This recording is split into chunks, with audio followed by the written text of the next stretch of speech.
CPD এটা intentionally গভর্নমেন্টকে malign করার জন্য করেছে, এটা আমি একেবারেই বিশ্বাস করি না। এটাকে আমি একটা রিসার্চের একটা ভুল হিসাবে আমি দেখছি ওনারা যেভাবে করছেন।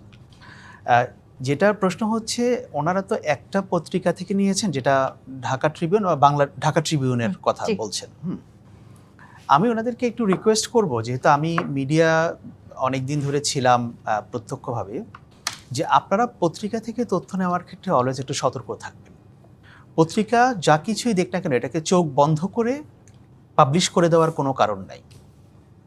যেমন ওরা যে সমস্ত সূত্র থেকে তথ্য নিয়েছে, যেমন বিজিএমইএ, বিকেএমইএ, ইন্ডাস্ট্রিয়াল পুলিশ, আরও যেসব সংস্থা, এই প্রত্যেকটা জায়গায় সিপিডির অ্যাক্সেস আছে।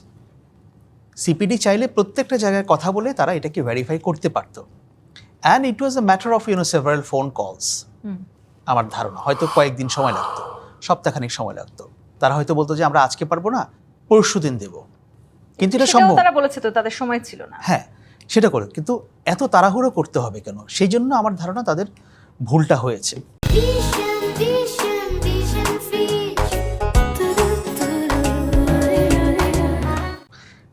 এইটার পরও আমি মনে করি সিপিডি বাংলাদেশের নাম্বার 1 গবেষণা প্রতিষ্ঠান, তাতে কোনো সন্দেহ নাই।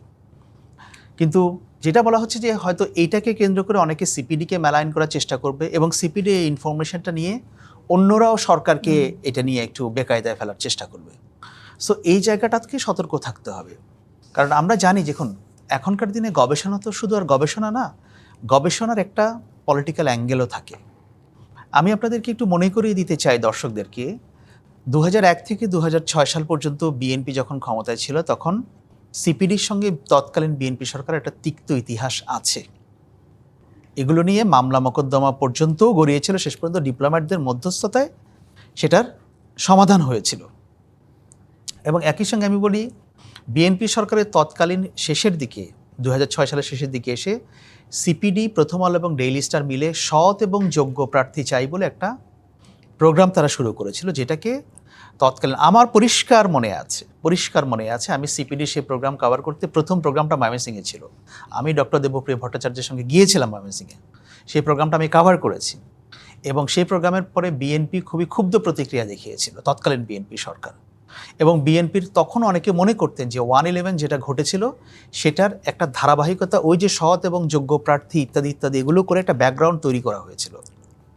যাই হোক, সেটা অন্য আলাপ, এটা কেউ বিশ্বাস করতেও পারে, কেউ নাও করতে পারে।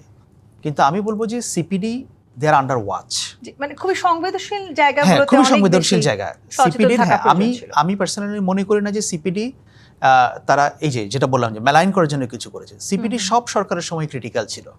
আমরা বিগত আওয়ামী লীগের সরকারের সময় আমরা দেখেছি যে সিপিডি এমন সব সাহসী প্রতিবেদন তারা দিয়েছে, হ্যাঁ, যেটা আমরা মিডিয়াতে আমরা রেফারেন্স হিসেবে ব্যবহার করেছি। ইভেন বিএনপির লোকজনও সেটাকে তারা বিগত সময় তাদেরকে নানান রকমের কথাও শুনতে হয়েছে, অনেকভাবে তারা কথা শুনেছে।